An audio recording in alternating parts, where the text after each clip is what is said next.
Hey, it's your guy Tyrrell back with the interviews. In today's video, we're going to break down how Napoli upset reigning European champions Liverpool. But before we do that, don't forget to give our video a thumbs up if you do enjoy it. The bell below does give you daily notifications regarding our organic, unfiltered soccer/footy analysis. And don't forget to subscribe to our channel. But now, let's get to the starting lineups. We look at Napoli, more of a 4-4-2. Mertens and Lozano up front. Out in the wider roles, we have Insigne and Callejon. And in midfield, Fabian Ruiz and Alan.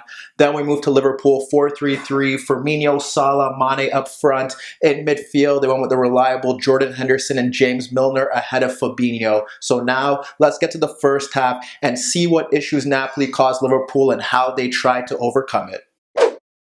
When we break down Napoli against Liverpool, the key here was how Napoli was going to cope with Liverpool in possession and on the counter-attack. When we break it down and we look at their shape, they're in a 4-4-2 with and without the ball, and that's pivotal because Liverpool are in a 4-3-3, which means that they do have the spare man in Fabinho in midfield to get onto the ball and possibly dictate the tempo of the game if they don't have Lozano or Mertens dropping off to him, which they didn't do. What Napoli tried to do here, and it was integral throughout the game, was that they tried to stop Robertson and Alexander-Arnold from getting on the ball, and that was key because when you look at the creative options in Liverpool's side, yes, the front three are able to create goals out of nothing. Yes, they combine well, but the midfield don't really offer that sort of guile or penetration from deeper positions and in the final third. Liverpool heavily rely on their fullbacks to get forward. Robertson's crossing and his ability to overlap, Alexander-Arnold's ability to play those deep crosses from narrow positions over the top, and that is how Liverpool have been successful throughout Klopp's reign. Here, Napoli tried to negate that. They had Insigne often pushing out to Alexander-Arnold, and they ensured that he wasn't able to push forward, and Insigne did a very good job there. And what we often saw was the way that Liverpool tried to combat that was, and we saw it on several occasions, Fabinho and Henderson shifting out to get the ball, and they were trying to whip first-time balls across Mario Rui for Mo Salah to break free. Salah on a few occasions did get into those spaces down the right channel, but for the most part, Koulibaly did do a good job of getting across because the way that Napoli were set up was somewhat similar to the way that Liverpool set up with Robertson pushing forward. Here, they had Mario Rui pushing forward, and they had Koulibaly picking up any space that was in behind him and ensuring that those runs were covered. So they ensured that they stopped Alexander-Arnold from moving down the right-hand side, and down the left-hand side, it was a bit of a joint effort. Callejon did step out to Robertson whenever he could. At times, we saw Mertens drop off into that space, and if neither of those two players could get on the ball, perhaps because they got caught out because of the press, they would have Di Lorenzo move into that space and step forward to try and stop that threat of Robertson, and they did a very good job. With that being said, Fabinho did drop off deeper to get on the ball and split the two forwards in Lozano and Mertens, and he did play a key role for Liverpool, which we'll get to later, but he was often picking up the ball in those spaces, drifting them out to the wider players and trying to get Liverpool going from that avenue. Besides that, you know what you're going to get from Mane, trying to make runs across Di Lorenzo to break in between the center backs, often not being found. Salah trying to break into that space behind Mario Rui, trying to run at Koulibaly. Firmino dropping off a bit deeper. We saw Mane drop off deeper as well on numerous occasions, linking play. But when Firmino dropped off, there was no space for runners to make runs in behind, and there was no combination there, which is what we often see. On the flip side, the midfield struggle as well because Henderson and Milner were pressed by Alan and Fabian Ruiz whenever they picked up the ball in those spaces, and we often saw them drop off into deeper zones to get on the ball and try and make things happen. We could look at two specific situations where one, we see Milner drop off into a narrow zone just beyond half, but Callejon ends up stepping to him and he slides the ball out to Robertson, who actually does get by Di Lorenzo, but Manolas comes across and he clears the danger there, and that's what we're talking about. Napoli's right-hand side, dealing with the threat of Robertson as a unit, and that was pivotal. When we look to Henderson, he also dropped off, and this time it was from one of the plays where we do end up seeing him getting the ball from Alexander-Arnold, and he tries to fizz a ball into that right channel. Koulibaly ends up nodding it into the path of Firmino, who slides the ball in between Mario Rui and Koulibaly for Salah, and Salah's able to cut across Koulibaly, who does fall, but his shot is blocked by Manolas, and Mane ends up laying it off to Milner, who skies his effort over the net. So that's how they were trying to go about their business there. They couldn't really get anything going from those areas. We also saw when Henderson slid the ball out to Salah, he tried to make runs in behind Mario Rui to get on the ball, but that avenue was also closed down. So that was kind of how Liverpool were trying to go about things, but this was more about Napoli. And like I said, with the ball, what was key about them was the fact that when they got possession, you had Mario Rui pushing high. They moved more into a back three with Koulibaly guarding that space, Manolas center, and they had Di Lorenzo to the right. And what we often saw there was that they became more of a 4-2-4, and we'll get to that in a second because that was integral to some of their key chances. But first, we have to start with the pressing. We look at Napoli often dropping off into those two banks of four, but when they did press, it was very simple. What they ended up doing was that when Van Dijk and Matip were in the box looking to get on the ball, they had Lozano and Mertens to him, and when Fabinho tried to drop off, they had Allan step forward. So now, obviously, when you have the wider players in Callejon and Insigne tucking in, they're ready for the ball to be played out to the fullbacks, and they're going to shoot out there. So what happens is that the first time we see the ball being played out to Robertson, and Mertens ends up gambling and shooting out, and that play is killed off there. Shortly after that, we see something similar to that. Instead, Mertens doesn't step forward. It's Callejon who does step into that position like he should to close down Robertson, and when he does, we see Milner playing off him because Milner is the spare man due to the fact that Allan stepped to Fabinho. But once the ball is played out to Robertson, you see Allan quickly switch off and drive into the path of Milner to ensure that that laneway is closed off.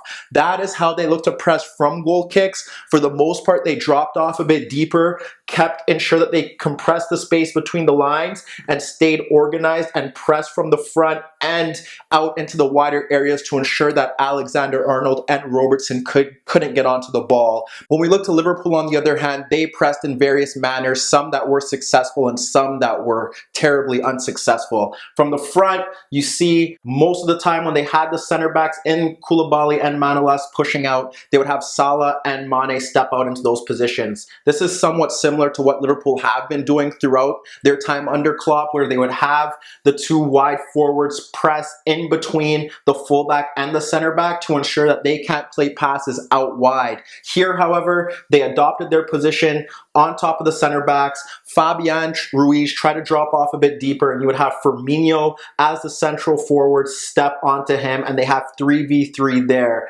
With that being said, then you have Milner, Henderson, and Fabinho ready to pounce. In a 4-3-3, you do have the shuttlers that are responsible for stepping out to the fullback. So if the ball got switched out to Mario Rui, technically you do want Henderson to shift out there, and then Fabinho and Milner will shift over to take up the markers that are free. And on the flip side, you would have Milner step out onto the other side for Di Lorenzo. Here, however, it went a bit different because in that scheme it did work, but Napoli attacked in a different manner because they had Mario Rui pushing higher, and that would force Napoli into a back three. So what would happen now was that if you have Salah on Koulibaly, for instance, Manolas marked by Firmino, and then Mane on Di Lorenzo, you have Liverpool's midfield three dropping in. But what we often saw was that Allan and Fabian Ruiz were willing to drop into that space. Now you have Mario Rui free at that left back role, pushing higher up the pitch. Henderson wants Alexander-Arnold to step out into that space, but he can't step out into that space because Insigne is moving and looking to make runs in between Alexander-Arnold and Matip. So now he has Henderson who has to shift over into that space, which he often did, and that made sense for Liverpool with Milner and Fabinho stepping into Allan and Fabian Ruiz. On the other manner in which they try to press was that they had the front three close closing Napoli's back three, but then they had the midfield three sticking to their position and boxing out Alan and Fabian Ruiz to get on the ball. So they had the 6 players in between the 5, and they were gambling and hoping that if Napoli did play the balls over the top, that they'd be able to cope with it. However, when we look to some examples of how Napoli were going about things, the issue that Liverpool had was that they weren't pressing with the same intensity that we do see on a week-to-week basis. Napoli were able to bypass Liverpool's pressing with basic passing combinations. When we look to the first opportunity here, what we see is that Firmino is stepping to Koulibaly, Ruiz a bit deeper, and Salah steps to him, and Henderson is waiting to press his marker in Fabian Ruiz. But what we see Koulibaly do is he plays the ball into Insigne, dropping off ahead of Alexander-Arnold. It bypasses those Liverpool players in that channel, and he simply drops it off to Alan, who switches play. Shortly after that, we see the breakdowns. We have Firmino ahead of Manolas, we have Mane stepping to Koulibaly, and we have Salah blocking off the passing lane to Rui.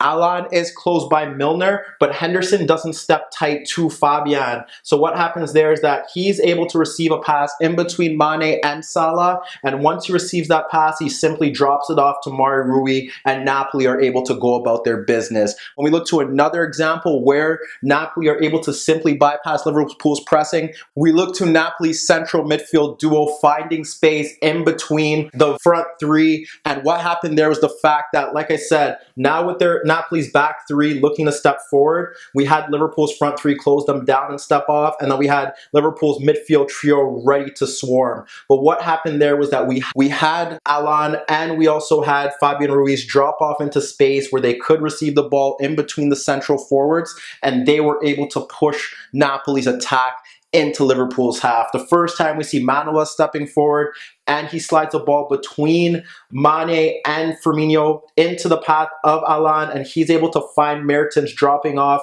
to the left of Milner, plays the pass to him, they break forward. Shortly after that, we see Alan doing the same thing, but we also see Fabian Ruiz stepping in between Firmino and Salah, and that's where we see Koulibaly finds him, and he's able to slide the ball out to Mario Rui, and that sees Henderson being forced to be dragged out into that space. As the half wore on and Liverpool's press decreased, we often saw Fabian Ruiz drop into that space in between Firmino and Salah, and he was able to simply drop off, get the ball, and move forward because Liverpool's midfield in Milner and Henderson weren't stepping forward to close them down. However, when we look to Napoli's opportunities, a lot of them stem from long diagonals, and we saw the shift from their base shape of a 4-4-2 into a 4-2-4 with Mario Rui pushing forward as an advanced left back as that first half wore on. One of the first opportunities does stem from a Liverpool mistake. We see Matip trying to fizz a ball into Salah,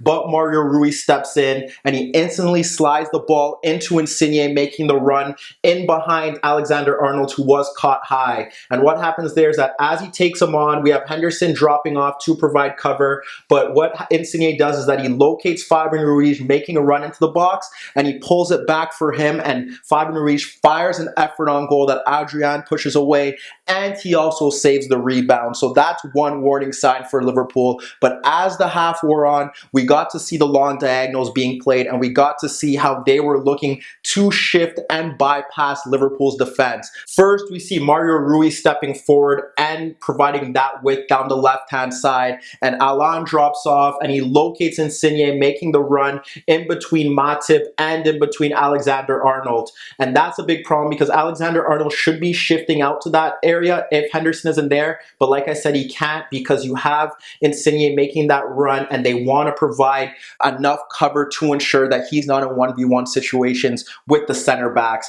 As he gets the ball, he's able to receive it, and what happens there, and as he turns forward, Alexander-Arnold does come across to clear his lines. Shortly after that, we see a bit more movement from Napoli's attack. We have Mertens kind of shifting over into a narrow right position, and he ends up pulling out Robertson out of his base position, and you see Koulibaly stepping forward to clip a diagonal ball out into the path of Callejon, who's looking to break free. Robertson tracks it well, and he nods the ball back into Adrian, but like we see, the two fullbacks are being put in difficult situations due to Napoli's system, and they were able to recover there, but this continued throughout the half. When we look to the next opportunities, they both stem from Liverpool corners. The first one sees Alexander-Arnold clear the ball into the path of Mario Rui at half, and this time he delivers a diagonal ball out to Callejon, making the run across Robertson. When he picks up that ball, he delivers across to the far post for Fabian Ruiz, making the run beyond Alexander-Arnold, and he nods the ball across the 6-yard box, but Van Dijk clears his lines. Shortly after that, we see Alan nod a cleared corner into the path of Insigne, and he also clips a diagonal out to that right-hand side. This time it's Mertens, and he attracts Mane to him, and when he attracts Mane to him, he delivers another cross to the front post, but it's Matip getting across Lozano to ensure that he's unable to get onto the ball. We're seeing Liverpool being stretched out by these diagonal balls out into the wider areas, more so down the right-hand side, but this final opportunity highlights exactly what Napoli's attack was all about. It's Alan in midfield being pressed by Mane, and he's able to get away from him, and here he locates a diagonal ball out to Callejon. What we see here is that we have the 4 Napoli attackers and we have Mario Rui high. What happens now is that you have Mertens dropping off Van Dijk to pull him out of position. You have Callejon making the run in behind Robertson to get that diagonal. And when he gets that diagonal, he pulls out Van Dijk, who now has to shift over. What we see here is that you have Lozano making the run across Matip, and here Callejon pokes the ball into him, and he's able to turn to square up Matip. While that's all happening, you end up seeing Insigne also making the run across Alexander-Arnold. Yes, he doesn't connect the pass, but already there you have the 2 deep midfielders. You have Mario Rui high, and you have the 4 runners all doing something different. Callejon breaking in behind Robertson. Mertens pulling out Van Dijk. You have the 2 diagonal runs from Lozano and Insigne dragging out Matip and dragging out Alexander-Arnold, and that is what Carlo Ancelotti wanted. But that is what we got from Napoli, and that's how they're looking to create their chances. But when we look to Liverpool, apart from Salah breaking into that space behind Mario Rui and trying to take on Koulibaly, Fabinho was key, and he used the fact that he was the spare midfielder in Liverpool's central zones to step forward and win the ball in higher positions. When we look to a few opportunities, this is where Liverpool were getting into good areas in transition. We see Fabinho stepping to Alan, wins the ball in midfield. Di Lorenzo's caught high. The ball falls to Mane. Now Mane is able to break. He gets the ball beyond Manolas, but he can't get the pass to Salah because Koulibaly steps in to make the difference. Shortly after that, we see him this time step into Fabian Ruiz, and that leads to a 3v2 with Fabinho, Firmino, and Salah running at the center backs. He slides the ball out to Salah in right half space, but Salah's unable to beat Koulibaly. When we look to the final opportunity that probably was Liverpool's best chance out of those 3, it again stems with Fabinho stepping into Insigne, and Henderson picks up the loose ball and clips it over Alan to Mane, making the run again into the space beyond Di Lorenzo. His first touch is poor, but with the center backs coming across, he fires a shot at the near post that Meret holds onto, but that was possibly the best chance they did have to test him. Liverpool encountered issues in open play because the fullbacks were taken out of the game by Napoli's front men, and that limited the space for Liverpool to operate in the final third. They relied on transitional attacks, and when they often did get into good positions, they lacked that final bit of quality that they're renowned for. So now let's get to the second half, see what changes both managers made, and how Napoli were able to kill off the game. When we look at the second half, the game still followed a similar theme, but what we did see was that Liverpool tried to improve their pressing in one manner, in which is that when we saw the back 3 kind of move into their shape and Liverpool's front 3 step in, when Alan tried to drop off into that space in between Firmino and Mane, we would see Milner step to him to play tight there to ensure that he couldn't pick up the ball in that zone. But besides that, Liverpool's pressing still led to their downfall here, and this time was just very mistimed, disjointed pressing. When we look to one of their better opportunities that forced Adrian into a key save, our Frankly, it was their best opportunity. It's poor pressing from Liverpool. What do we see? It's Firmino and Mane stepping to Manolas, and he clips the ball out to Di Lorenzo. And when he clips the ball out to Di Lorenzo, they try to recover, but he slides the ball out to Alan, who is eventually pressed by Milner. Alan breaks that press,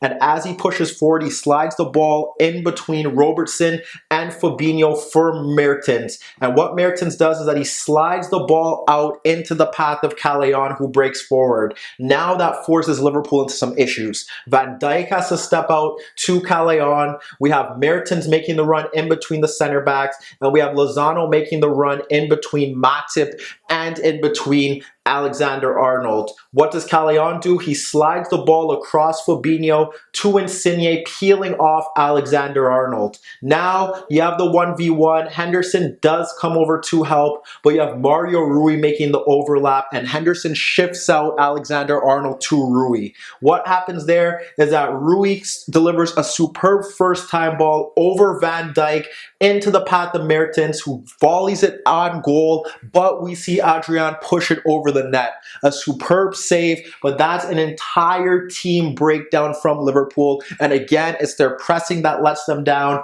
And Napoli's front four, once again, are showing that when they switch to that 4-2-4, they could cause Liverpool several issues, and they should have scored there. Shortly after that, we witness another breakdown. This time it's when the Napoli center backs split at the box, and you have the fullbacks at the edge. What happens here is that Mane eventually gives in because you have Firmino on Fabian. What happens here is that Mane eventually gives in to Meret, and he clips the ball out to Di Lorenzo. That forces Milner to him, and then he slides the ball out to Alan, who holds off Fabinho and gets away from him. Once he gets away from Fabinho, what we end up seeing is that Robertson steps, but Callejon drops off. And when Callejon drops off, he now is able to find Mertens ahead of the center backs. Mertens drops off ahead of the center backs, and what we end up seeing here is that Lozano is making the run in between Alexander-Arnold and Matip, but we also see space for Insigne to receive a switch out. He switches the ball out to Insigne now, who breaks forward at Alexander-Arnold, and what happens there is as he tries to cut in,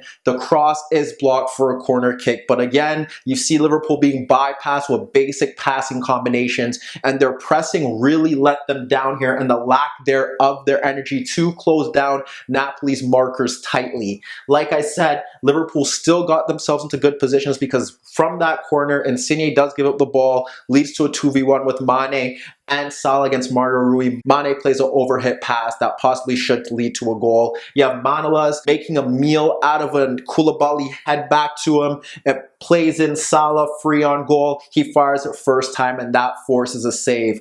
Liverpool did get into good areas based off Napoli's mistakes, but they weren't carving out great opportunities. Eventually, we saw both managers make changes. Wijnaldum came on for Milner, and we saw Wijnaldum now being able to push a bit forward, but that didn't lead to much. And frankly, Carlo Ancelotti's decision to break up Napoli's front four did disrupt their overall play. He brought on Zielinski for Insigne, who probably couldn't play the entire 90 minutes, and that kind of made sense in regards to him ensuring that they protect the midfield and they can have a disciplined left-sided player, ensuring that Alexander-Arnold can't push forward and offer a threat. But he also brought on Fernando Llorente, and when he brought on Llorente for Lozano, they lost the speed up front. Mertens dropped off a bit deeper, and now they were more of a deep 4-4-1-1, and what we ended up seeing there was now when they try to break in transition, they were giving up the ball, they were misplacing passes, they were trying to solely get the ball into Llorente to play to his strengths, but that also plays into the strengths of Van Dijk and Matip, and they were struggling to get into advanced areas after that. Napoli did end up scoring, and it was odd because they scored their 2 goals in the stage of the game where they probably played their worst football. The front four was electrifying in transition. The diagonals pulled Liverpool out of position. They negated the fullbacks in Robertson and Arnold from pushing forward. And when they took Lozano and Insigne off. They lost that. They became a bit too one-dimensional, and they didn't have any sort of counter-attacking threat, but they still scored through Liverpool mistakes. The penalty that was awarded, and Van Dijk giving the ball up to Llorente. But when you break down the game as a whole, Liverpool only have themselves to blame here. Their lackadaisical pressing, their inability to execute in the final third, combined with Klopp's inability to change things on the fly, led to their downfall. Whereas we have to give Napoli credit for negating Liverpool's strengths, and although they did score the goals during their worst spell of the game, they were able to get it done, and now they have the group in their hands. But let me know what you guys think. How much blame does Klopp deserve for Liverpool's loss? How much credit does Ancelotti deserve for Napoli's win? And does this mean that Napoli are now favorites to win the group? Meet me in the comments below. Don't forget I upload videos every day, and don't forget to subscribe to my channel. If you like this video, give it a thumbs up. And this is a reminder that I will be doing a video for Barcelona against Borussia Dortmund. So Barcelona and Dortmund fans, you won't want to miss that. And that was your daily dose of the interviews.